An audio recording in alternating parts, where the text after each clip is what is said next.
Hello there, and welcome to another episode of BION Sounds.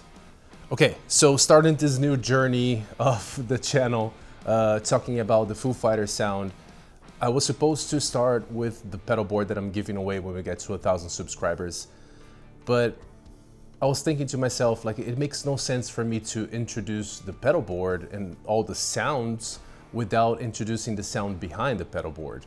So before you guys go crazy, talking about Dave Grohl actually uses AC30 or Mesa Boogie or whatever it is, don't take it from me, take from these people that mention the Fender Tone Master as the main sound of Dave Grohl. Collection on it. So an RD standard. The rig it's an RD standard, which is a really dark Gibson, right? Yep. And it's there's a Fender Tone Master, one of those blonde Tone Masters, right? And a Boogie cab. A Boogie sounds fantastic. And amp-wise, same amps that we're using on Everlong. So RD Artist for most of it. Tone Master, Boogie. Yeah. And then Pat had a Kurtz live rig. Right. And if that's not good enough, maybe the man himself will clear it up. Stuff. And then I found one of those Tone Masters at the guitar place on Ventura. The one that fucking... Oh, yeah. That's been around for a million years. Yeah. Norman's. Yeah. And he was like, these are great, man. This is like what Aerosmith used like on all of their cool shit. And I was like, cool. And so I got one. I may have gotten two. And I've stuck with them ever since. And the thing is that, I mean, I don't even know what a good guitar sound is, but I do know when I play an old Trini through that, I really have control over what I'm doing. Like, okay, so now understanding that that's the main sound, that's always paired with a Trini Lopez Sound. This guitar, I've made every single Foo Fighters record with. This one. This is a fucking beautiful guitar. I saw this in a guitar shop in Bethesda, Maryland. I think it was 1992 or 93 or something like that. I think I was still in Nirvana when I bought it. I thought it was unusual. It looks like a Gibson ES335, except it has diamond-shaped F-holes and it has this different headstock on it. And I didn't really know anything about Trini Lopez, the artist, when I bought it, but this fucking thing, this is the sound of the Foo Fighters, this guitar. On every record, I might use other guitars every now and then. For the most part, it's just this. So Dave has a 1967. This is a 1966. So close enough. When I got this guitar about 6 years ago or so, whoever had this guitar before me did a lot of different mods to the guitar. So at one point, somebody put a Bigsby on it. When I got it, it only had the screw holes for the Bigsby and not the actual Bigsby. Actually, when I got it, it had a stop tail, almost like the Lucille, kind of with a micro tuning kind of thing. But thankfully, the pickups are original, although when I got it, it didn't have the covers on them. And the pots are original, although the actual knobs are not original from the guitar. And of course, I sent this guitar to be refretted about 2 years ago. But besides that, everything else is original. So close enough to whatever Dave had. So, I mean, it is what it is. It's history. But this would be the main sound of Dave Grohl, especially live, okay? Of course, if we're talking about recordings and stuff like that, whatever it's needed to that particular moment, to that particular time, you just go with it, right? So that being said, the Tone Master was produced between 1994 and 2002. So not many were made. These were custom built, hand wired by the custom shop factory from Fender. You have two different channels on the amp. So you have a more classic, clean, super Fenderish like sound. And then you have a little bit more of a overdrive channel, which is the main channel that Dave uses. This is a 100-watt amp with the matching cabinet, a 212 with greenbacks on them. Each individual channel actually has its own loop so send and return to each one of them. So if you want to put different effects, you know, in one side and then different effects on the loop on the other side, you can easily do that.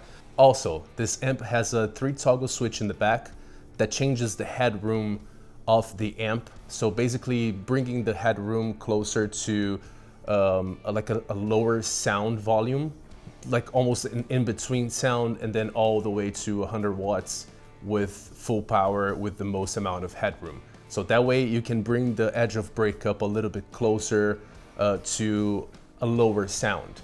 What I'm doing here with the aux box is that I am simulating the same kind of cabinet, so a 212 with greenbacks on them, just to try to make it as close as possible to what I have here. Let's start with the clean channel, and it sounds something like this.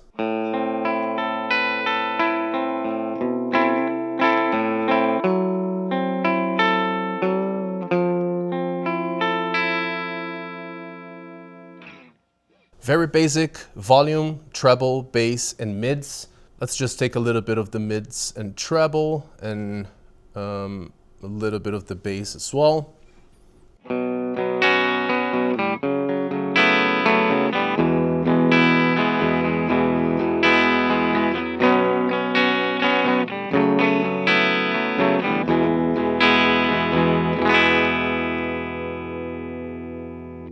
Again, very Fenderish-like.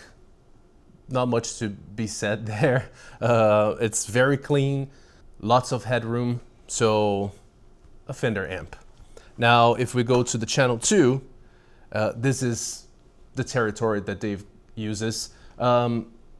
Just a little comment here. I'm only using the bridge pickup because that's mainly what he uses. But if you pay close attention, you're gonna see that Dave uses a lot of his volume, especially in the intros and stuff like that. The majority of the sounds are the same amp with the same sound, with the same guitar, just with the backed up volume. And that makes a lot of difference. Okay, so we are at 10 on the volume and it sounds a little bit like this.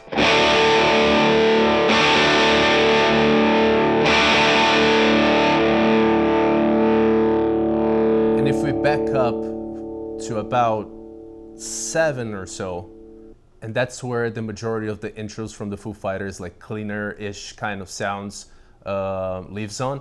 So something like Everlong, for instance, it would be something like this.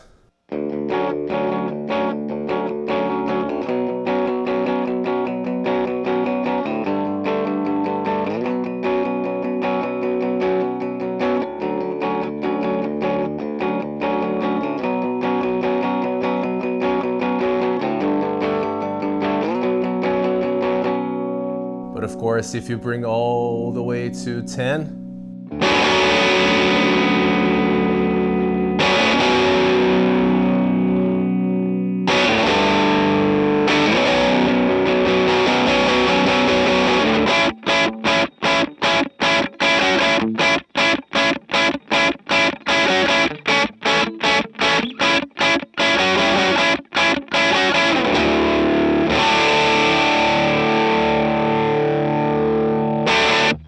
I mean, you can't deny that that's basically what it is.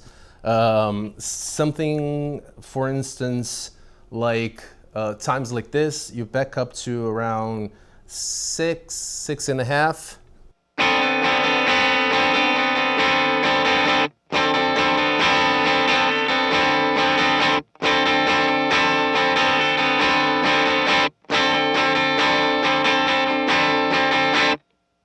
You know, and you can play with a lot of different songs using the volume. Something like these days, for instance, around 7 on the volume would be something like this.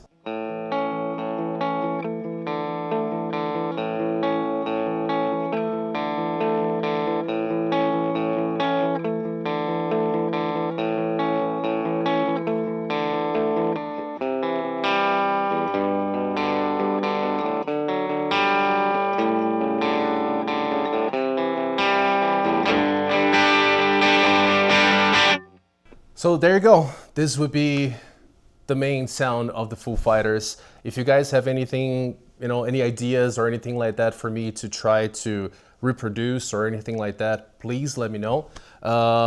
Again, I can hear the exact sound of Dave Grohl's guitar when I play something like this with the Tone Master. And I was thinking, okay, so it's not for everybody to have an amp like this and a guitar like this. Maybe you don't have 5 to 10 grand to spend on a guitar. So I'm gonna go ahead and pick up the DG-335, the Epiphone, and we'll plug it in and see how, if we can achieve the same sounds with a guitar like that. And what I'm gonna do is that my amp is about to die. I need to replace the tubes. So what I'm gonna do is that I'm gonna go ahead and try to capture the sound with my quad cortex, and I'm gonna try to make this sound available for you guys to download. So as soon as I do so, I'll post a link probably on the next video, so you guys can go ahead and download the sound without needing to have the actual amp. So next guitar, there you go. So let's turn it on. I think that this guitar has a bigger output than the original one.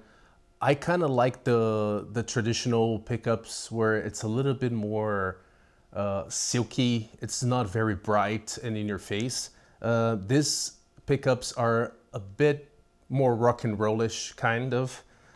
So in order to achieve the same sound, I'm gonna try to reduce in about 10% of the overall volume. So instead of going all the way to 10, for instance, I'm gonna go to 9 and so on and so forth. Instead of 7, I'll go to 6 or something like that. So at full volume on 10, the guitar will sound something like this.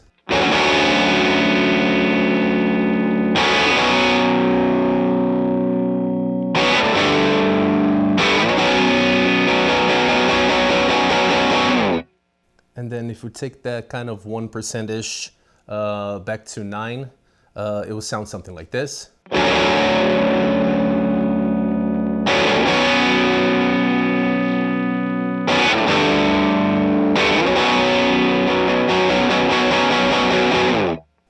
So on the original guitar, I said it was probably close to a 7. So at 7, it will sound something like this.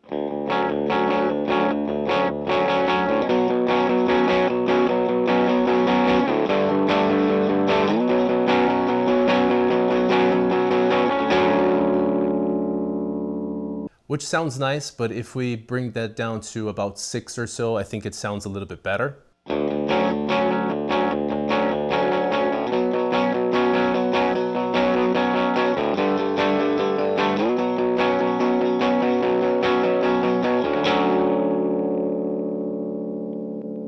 So for me, the only difference will be that kind of 1%. It's almost like that guitar could go to 11 instead of 10.